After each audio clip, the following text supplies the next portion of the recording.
ವಾಸ್ತುಶಾಸ್ತ್ರದ ಪ್ರಕಾರ ಒಬ್ಬ ವ್ಯಕ್ತಿಯ ಜೀವನದಲ್ಲಿ ಧನ ಸಂಪತ್ತಿನ ಸುರಿಮಳೆಯಾಗುವ ಮುನ್ನ 21 ಶುಭ ಸಂಕೇತಗಳು ಕಾಣಿಸಿಕೊಳ್ಳುತ್ತವೆ. ಒಬ್ಬ ವ್ಯಕ್ತಿಯು ಶ್ರೀಮಂತನಾಗುವ ಸಮಯ ಬಂದಾಗ ಪ್ರಕೃತಿಯು ಕೆಲವು ವಿಶೇಷ ಸಂಕೇತಗಳನ್ನು ನೀಡುತ್ತದೆ. ಈ 21 ಶುಭ ಸಂಕೇತಗಳು ಯಾವಾಗಲೂ ಗಮನಿಸಬೇಕಾದವು, ಏಕೆಂದರೆ ಇವು ನಿಮ್ಮ ಜೀವನದಲ್ಲಿ ದೊಡ್ಡ ಮತ್ತು ಸಂತೋಷದಾಯಕ ಬದಲಾವಣೆಯ ಸೂಚನೆಯನ್ನು ನೀಡುತ್ತವೆ. ಇದರ ಜೊತೆಗೆ ಇದು ಮಾತಾ ಮಹಾಲಕ್ಷ್ಮಿ ಶೀಘ್ರದಲ್ಲಿ ನಿಮ್ಮ ಮನೆಗೆ ಆಗಮಿಸುವ ಸಂಕೇತವಾಗಿದೆ. ಹಿಂದೂ ಧರ್ಮದಲ್ಲಿ ಮಾತಾ ಮಹಾಲಕ್ಷ್ಮಿಯನ್ನು ಧನದ ದೇವತೆ ಎಂದು ಪರಿಗಣಿಸಲಾಗುತ್ತದೆ. ಯಾರ ಮೇಲೆ ಮಾತಾ ಲಕ್ಷ್ಮಿಯ ಕೃಪೆ ಇರುತ್ತದೆಯೋ ಆ ಮನೆಯಲ್ಲಿ ಎಂದಿಗೂ ಹಣದ ಕೊರತೆಯಾಗುವುದಿಲ್ಲ. ಮಾತಾ ಲಕ್ಷ್ಮಿಯನ್ನು ಪ್ರಸನ್ನಗೊಳಿಸಲು ಜನರು ಮನೆಯಲ್ಲಿ ವಿವಿಧ ಉಪಾಯಗಳನ್ನು ಮಾಡುತ್ತಾರೆ. ಯಾವ ಮನೆಯಲ್ಲಿ ಮಾತಾ ಲಕ್ಷ್ಮಿಯ ಕೃಪೆ ಇರುತ್ತದೆಯೋ ಅಲ್ಲಿ ಕೆಲವು ಶುಭ ಸಂಕೇತಗಳು ಕಾಣಿಸಿಕೊಳ್ಳುತ್ತವೆ. ಆ ಶುಭ ಸಂಕೇತಗಳೆಂದು ತಿಳಿಯೋಣ. ಆದರೆ ಅದಕ್ಕೂ ಮೊದಲು ನೀವು ಕೂಡ ಮಾತಾ ಲಕ್ಷ್ಮಿಯ ಆಶೀರ್ವಾದವನ್ನು ಪಡೆಯಲು ಇಚ್ಛಿಸಿದರೆ ಈ ವಿಡಿಯೋಗೆ ಒಂದು ಲೈಕ್ ಮಾಡಿ, ಚಾನಲ್ಗೆ ಸಬ್ಸ್ಕ್ರೈಬ್ ಮಾಡಿ ಮತ್ತು ಕಮೆಂಟ್ ಬಾಕ್ಸ್ನಲ್ಲಿ ಜೈ ಲಕ್ಷ್ಮಿ ಮಾತಾ ಎಂದು ಬರೆಯಿರಿ. ಮೊದಲನೇದಾಗಿ, ಕೈಯಲ್ಲಿ ತುರಿಕೆಯಾಗುವುದು. ಜ್ಯೋತಿಷ್ಯ ಶಾಸ್ತ್ರದ ಪ್ರಕಾರ ಪುರುಷನ ಬಲಗೈ ಅಥವಾ ಮಹಿಳೆಯ ಎಡಗೈಯಲ್ಲಿ ತುರಿಕೆಯಾದರೆ ಇದು ಶುಭ ಮತ್ತು ಒಳ್ಳೆಯ ಸಂಕೇತವೆಂದು ಪರಿಗಣಿಸಲಾಗುತ್ತದೆ. ಇದರರ್ಥ ಜೀವನದಲ್ಲಿ ಹಣಕಾಸಿನ ಸಮಸ್ಯೆಗಳು ದೂರವಾಗಲಿವೆ ಮತ್ತು ಆರ್ಥಿಕ ಸ್ಥಿತಿಯು ಬಲಿಷ್ಠವಾಗಲಿದೆ. 2. ಶಂಖದ ಧ್ವನಿ ಕೇಳಿಸುವುದು. ಬೆಳಿಗ್ಗೆ ಎದ್ದ ತಕ್ಷಣ ಶಂಖದ ಧ್ವನಿ ಕೇಳಿದರೆ ಇದು ಜೀವನದಲ್ಲಿ ಒಳ್ಳೆಯ ಬದಲಾವಣೆಯ ಸಂಕೇತವೆಂದು ಪರಿಗಣಿಸಲಾಗುತ್ತದೆ. ಇದು ನಿಮ್ಮ ಕೆಟ್ಟ ಸಮಯವು ಒಳ್ಳೆಯ ಸಮಯಕ್ಕೆ ಬದಲಾಗಲಿದೆ ಎಂಬುದರ ಜೊತೆಗೆ ಜೀವನದಲ್ಲಿ ದೊಡ್ಡ ಸಾಧನೆಯೊಂದು ಸಿಗಬಹುದು ಎಂದು ಸೂಚಿಸುತ್ತದೆ. ಕಪ್ಪು ಇರುವೆಗಳು ಮನೆಗೆ ಬರುವುದು. ನಿಮ್ಮ ಮನೆಯಲ್ಲಿ ಒಮ್ಮೆಲೆ ಸಾಲಿನಲ್ಲಿ ನಡೆಯುವ ಕಪ್ಪು ಇರುವೆಗಳು ಕಾಣಿಸಿದರೆ ಮತ್ತು ಅವು ಆಹಾರದ ವಸ್ತುಗಳ ಮೇಲೆ ದಾಳಿ ಮಾಡಲು ಆರಂಭಿಸಿದರೆ ಮಾತಾ ಲಕ್ಷ್ಮಿ ನಿಮ್ಮ ಮನೆಗೆ ಪ್ರವೇಶಿಸಿದ್ದಾರೆ ಎಂದು ಅರ್ಥ. ಇದು ಮನೆಗೆ ಹಣ ಬರುವ ಸಂಕೇತವಾಗಿರಬಹುದು. ಬೆಳಿಗ್ಗೆ ಹಸುವಿನ ಆಗಮನ. ಬೆಳಿಗ್ಗೆ ನಿಮ್ಮ ಮನೆಯ ಬಾಗಿಲ ಬಳಿ ಹಸು ಬಂದು ಕೂಗುತ್ತಿದ್ದರೆ ಇದನ್ನು ದೇವರ ಆಶೀರ್ವಾದವೆಂದು ಪರಿಗಣಿಸಬೇಕು. ಇಂತಹ ಸಂದರ್ಭದಲ್ಲಿ ಆ ಹಸುವಿಗೆ ರೊಟ್ಟಿ ಅಥವಾ ಸೊಪ್ಪು ತಿನಿಸಿ ಬೀಳ್ಕೊಡಬೇಕು. ಇದರರ್ಥ ಮಾತಾ ಲಕ್ಷ್ಮಿ ಸ್ವತಃ ನಿಮ್ಮ ಮನೆ ಬಾಗಿಲಿಗೆ ಬಂದಿದ್ದಾರೆ. ತುಳಸಿ ಗಿಡವಾಗಿ ಹಸಿರಾಗಿರುವುದು. ನಿಮ್ಮ ಮನೆಯ ತುಳಸಿ ಗಿಡವು ಒಮ್ಮೆಲೆ ಗಿಡವಾಗಿ ಮತ್ತು ಹಸಿರಾಗಿದ್ದರೆ ಇದು ಸಂತೋಷ ಮತ್ತು ಧನ ಸಮೃದ್ಧಿಯ ಆಗಮನದ ಸಂಕೇತವಾಗಿದೆ. ಇದರರ್ಥ ನಿಮ್ಮ ಮನೆಗೆ ಶೀಘ್ರದಲ್ಲಿ ಧನ ಮತ್ತು ಸಮೃದ್ಧಿ ಬರಲಿದೆ. ಕಸಗುಡಿಕೆ ಮತ್ತು ಲಕ್ಷ್ಮೀ ಮಾತೆಯ ಸಂಬಂಧ. ತಿಳಿದವರ ಪ್ರಕಾರ ಕಸಗುಡಿಕೆ ಮತ್ತು ಲಕ್ಷ್ಮೀ ಮಾತೆಯ ನಡುವೆ ಗಾಢವಾದ ಸಂಬಂಧವಿದೆ. ಬೆಳಿಗ್ಗೆ ಯಾರಾದರೂ ಕಸಗುಡಿಕೆಯನ್ನು ಗುಡಿಸುತ್ತಿರುವುದು ಕಂಡರೆ ನೀವು ಶೀಘ್ರದಲ್ಲಿ ಶ್ರೀಮಂತರಾಗಿದ್ದೀರಿ ಎಂದು ಅರ್ಥ. ಒಂದು ವೇಳೆ 5 ದಿನಗಳ ಕಾಲ ಸತತವಾಗಿ ಬೆಳಿಗ್ಗೆ ಕಸಗುಡಿಕೆ ಗುಡಿಸಿದವರನ್ನು ಕಂಡರೆ ಇದು ನಿಮ್ಮ ಎಲ್ಲಾ ಕಷ್ಟಗಳು ದೂರವಾಗಲಿವೆ ಮತ್ತು ಮಾತೆ ಮಹಾಲಕ್ಷ್ಮಿಯ ಕೃಪೆ ನಿಮ್ಮ ಮೇಲಿದೆ. ಬೆಳಿಗ್ಗೆ ಮನೆಯಿಂದ ಹೊರಗೆ ಹಣ ಸಿಗುವುದು. ಬೆಳಿಗ್ಗೆ ಮನೆಯಿಂದ ಹೊರಗೆ ಹೋಗುವಾಗ ನೆಲದ ಮೇಲೆ ಹಣ ಕಂಡು ಬಂದರೆ ಇದು ಧನದ ಆಗಮನದ ಸಂಕೇತವಾಗಿದೆ. ಈ ರೀತಿ ಬಟ್ಟೆ ಧರಿಸುವಾಗ ಅಥವಾ ತೆಗೆಯುವಾಗ ಜೇಬಿನಿಂದ ಹಣ ಬೀಳುವುದಾದರೆ ಇದು ಕೂಡ ಧನ ಪ್ರಾಪ್ತಿಯ ಶುಭ ಸಂಕೇತವಾಗಿದೆ. ಮುಖ್ಯ ದ್ವಾರದ ಹೊರಗೆ ಮಾವಿನ ಗಿಡ ಬೆಳೆಯುವುದು. ನಿಮ್ಮ ಮನೆಯ ಮುಖ್ಯ ದ್ವಾರದ ಹೊರಗೆ ಸ್ವಯಂಚಾಲಿತವಾಗಿ ಮಾವಿನ ಗಿಡ ಬೆಳೆದರೆ ಇದು ನೀವು ಧನವಂತರಾಗಲಿದ್ದೀರಿ ಎಂಬ ಸಂಕೇತವಾಗಿದೆ. ಇದು ಬಹಳ ಶುಭ ಸಂಕೇತವಾಗಿದ್ದು ನಿಮ್ಮ ಮನೆಗೆ ಶೀಘ್ರದಲ್ಲಿ ಧನದ ಆಗಮನವಾಗಲಿದೆ ಎಂದು ಸೂಚಿಸುತ್ತದೆ. ಬೆಕ್ಕಿನ ಮರಿಗಳ ಜನನ. ನಿಮ್ಮ ಮನೆಯಲ್ಲಿ ಬೆಕ್ಕು ಮರಿಗಳಿಗೆ ಜನ್ಮ ನೀಡಿದರೆ ಇದು ಶುಭ ಸಂಕೇತವೆಂದು ಪರಿಗಣಿಸಲಾಗುತ್ತದೆ.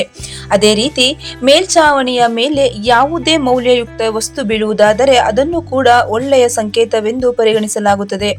ಶಾಸ್ತ್ರಗಳ ಪ್ರಕಾರ ಯಾವುದೇ ಪಕ್ಷಿಯು ನಿಮ್ಮ ಮೇಲ್ಛಾವಣಿಯ ಮೇಲೆ ಮೌಲ್ಯಯುಕ್ತ ವಸ್ತುವನ್ನು ಬೀಳಿಸಿದರೆ ಇದು ಧನವಂತನಾಗುವ ಸಂಕೇತವಾಗಿದೆ. 3 ಗೋಡೆ ಹಲ್ಲಿ ಒಂದೇ ಸ್ಥಳದಲ್ಲಿ ಕಾಣಿಸಿಕೊಳ್ಳುವುದು. ಮನೆಯಲ್ಲಿ ಒಮ್ಮೆಲೆ 3 ಗೋಡೆ ಹಲ್ಲಿಗಳು ಒಂದೇ ಸ್ಥಳದಲ್ಲಿ ಕಾಣಿಸಿದರೆ ಇದನ್ನು ಬಹಳ ಶುಭವೆಂದು ಪರಿಗಣಿಸಲಾಗುತ್ತದೆ. ಇದು ಮಹಾಲಕ್ಷ್ಮಿಯ ಆಗಮನದ ಸಂಕೇತವಾಗಿದೆ. ಗೋಡೆ ಹಲ್ಲಿಗಳು ಒಂದರೊಡನೊಂದು ಓಡಾಡುತ್ತಿರುವುದು ಕಂಡರೆ ಇದು ಮನೆಯ ಉನ್ನತಿಯ ಸಂಕೇತವಾಗಿದೆ. ದೀಪಾವಳಿಯ ದಿನದಂದು ತುಳಸಿ ಗಿಡದಲ್ಲಿ ಗೋಡೆ ಹಲ್ಲಿ ಕಾಣಿಸಿದರೆ ಇದನ್ನು ಅತ್ಯಂತ ಶುಭವೆಂದು ಪರಿಗಣಿಸಲಾಗುತ್ತದೆ ಮತ್ತು ಇದು ಅಪಾರ ಧನ ಪ್ರಾಪ್ತಿಯ ಸಂಕೇತವಾಗಿದೆ. ಬೆಳಿಗ್ಗೆ ಕಬ್ಬು ಕಾಣಿಸುವುದು. ಬೆಳಿಗ್ಗೆ ಒಮ್ಮೆಲೆ ನಿಮ್ಮ ಸುತ್ತಮುತ್ತ ಕಬ್ಬು ಕಾಣಿಸಿದರೆ ಇದು ಬಹಳ ಶುಭವೆಂದು ಪರಿಗಣಿಸಲಾಗುತ್ತದೆ. ಇದು ನಿಮ್ಮ ದಿನಗಳು ಬದಲಾಗಲಿವೆ ಮತ್ತು ಜೀವನದಲ್ಲಿ ಸಂತೋಷ ಬರಲಿದೆ ಎಂಬ ಸ್ಪಷ್ಟ ಸಂಕೇತವಾಗಿದೆ. ಗೂಬೆ ಮನೆಯ ಹೊರಗೆ ಕಾಣಿಸುವುದು. ಮಾತಾ ಮಹಾಲಕ್ಷ್ಮಿಯ ವಾಹನವಾದ ಗೂಬೆಯು ಹಲವು ದಿನಗಳಿಂದ ನಿಮ್ಮ ಮನೆಯ ಹೊರಗೆ ಕಾಣಿಸುತ್ತಿದ್ದರೆ ಇದು ಮಹಾಲಕ್ಷ್ಮಿಯ ಆಗಮನದ ಸಂಕೇತವಾಗಿದೆ. ಗೂಬೆ ಕಾಣಿಸುವ ಜಾಗದಲ್ಲಿ ಮಾತಾ ಲಕ್ಷ್ಮಿಯ ಆಗಮನವಾಗುತ್ತದೆ ಎಂದು ಹೇಳಲಾಗುತ್ತದೆ. ಇದು ಶೀಘ್ರದಲ್ಲಿ ಅಪಾರ ಧನ ಪ್ರಾಪ್ತಿಯಾಗಲಿದೆ ಎಂಬ ಸಂಕೇತವಾಗಿದೆ. ಕನಸಿನಲ್ಲಿ ಹಳದಿ ಅಥವಾ ಕೆಂಪು ಹೂಗಳನ್ನು ಕಾಣುವುದು. ಕನಸಿನಲ್ಲಿ ಹಳದಿ ಅಥವಾ ಕೆಂಪು ಹೂಗಳನ್ನು ಕಾಣುವುದು ಧನ ಪ್ರಾಪ್ತಿಯ ಸಂಕೇತವೆಂದು ಪರಿಗಣಿಸಲಾಗುತ್ತದೆ.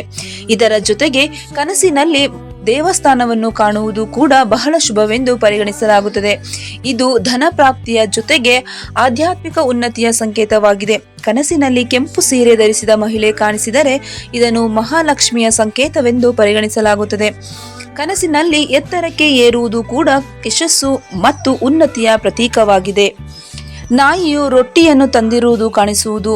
ನೀವು ಯಾವುದೇ ಕೆಲಸಕ್ಕಾಗಿ ಹೊರಗೆ ಹೋಗುವ ದಾರಿಯಲ್ಲಿ ನಾಯಿಯೊಂದು ತನ್ನ ಬಾಯಿಯಲ್ಲಿ ಶಾಕಾಹಾರಿ ಆಹಾರ ಅಥವಾ ರೊಟ್ಟಿಯನ್ನು ತಂದಿರುವುದು ಕಾಣಿಸಿದರೆ ಇದು ಧನ ಲಾಭವಾಗಲಿದೆ ಎಂಬ ಸಂಕೇತವಾಗಿದೆ.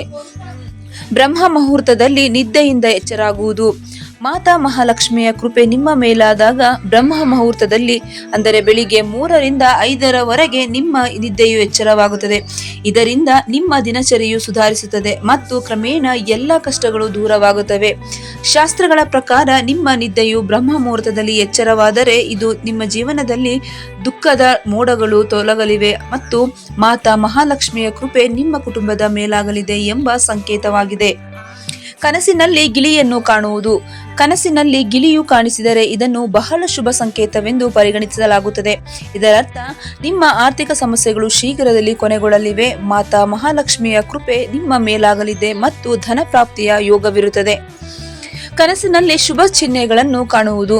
ಒಂದು ವೇಳೆ ಕನಸಿನಲ್ಲಿ ಕಸಗುಡಿಕೆ, ಗೂಬೆ, ಆನೆ, ನವಿಲು, ಶಂಖ, ಬಾಳೆಹಣ್ಣು ಅಥವಾ ಗೋಡೆಹಲ್ಲಿ ಕಾಣಿಸಿದರೆ ಇದು ಅತ್ಯಂತ ಶುಭ ಸಂಕೇತವಾಗಿದೆ. ಇದರರ್ಥ ನೀವು ಶ್ರೀಮಂತರಾಗುವ ಕನಸು ಶೀಘ್ರದಲ್ಲಿ ನನಸಾಗಲಿದೆ. ಬೆಳಿಗ್ಗೆ ಎದ್ದ ತಕ್ಷಣ ಶಂಖದ ಧ್ವನಿ ಕೇಳಿಸುವುದು. ಬೆಳಿಗ್ಗೆ ಎದ್ದ ತಕ್ಷಣ ಶಂಖದ ಧ್ವನಿ ಕೇಳಿದರೆ ಇದು ಶುಭ ಸಂಕೇತವೆಂದು ಪರಿಗಣಿಸಲಾಗುತ್ತದೆ. ಇದರರ್ಥ ನಿಮ್ಮ ಶುಭ ಸಮಯ ಬರಲಿದೆ ಮತ್ತು ಶೀಘ್ರದಲ್ಲಿ ಯಶಸ್ಸು ಮತ್ತು ಧನ ಲಾಭವಾಗಲಿದೆ. ಕಿನ್ನರ ಕಾಣಿಸುವುದು. ಶುಭ ಕಾರ್ಯಕ್ಕೆ ಹೋಗುವಾಗ ಕಿನ್ನರ ಕಾಣಿಸಿದರೆ ಇದನ್ನು ಅತ್ಯಂತ ಶುಭವೆಂದು ಪರಿಗಣಿಸಲಾಗುತ್ತದೆ. ಇಂತಹ ಸಂದರ್ಭದಲ್ಲಿ ಕಿನ್ನರರಿಗೆ ಕೆಲವು ಹಣವನ್ನು ದಾನ ಮಾಡಬೇಕು. ಕಿನ್ನರರು ನಿಮಗೆ ಕೆಲವು ಹಣವನ್ನು ಮರಳಿಸಿದರೆ ಆ ಹಣವನ್ನು ಜತನವಾಗಿ ಇಟ್ಟುಕೊಳ್ಳಿ. ಇದರಿಂದ ಧನ ವೃದ್ಧಿಯ ಯೋಗವಾಗುತ್ತದೆ ಮತ್ತು ಆರ್ಥಿಕ ಸ್ಥಿತಿಯು ಬಲಿಷ್ಠವಾಗುತ್ತದೆ. ನಿಮ್ಮ ಮನೆಯ ಮೇಲ್ಛಾವಣಿಯಲ್ಲಿ ಕೋಗಿಲೆ ಕೂಗುವುದು ಕೇಳಿದರೆ ಇದು ಕೂಡ ಶುಭ ಸಂಕೇತವಾಗಿದೆ. ಇದರರ್ಥ ನಿಮ್ಮ ಧನದಲ್ಲಿ ವೃದ್ಧಿಯಾಗಬಹುದು ಮತ್ತು ಮನೆಯಲ್ಲಿ ಸಮೃದ್ಧಿ ಬರಲಿದೆ. ಬೆಳಿಗ್ಗೆ ಎದ್ದ ತಕ್ಷಣ ಪೂಜೆಗೆ ಅರ್ಪಿಸಿದ ತೆಂಗಿನಕಾಯಿಯ ದರ್ಶನವಾದರೆ ಇದರರ್ಥ ಮಾತಾ ಮಹಾಲಕ್ಷ್ಮಿಯ ವಿಶೇಷ ಕೃಪೆ ನಿಮ್ಮ ಮೇಲಾಗಲಿದೆ.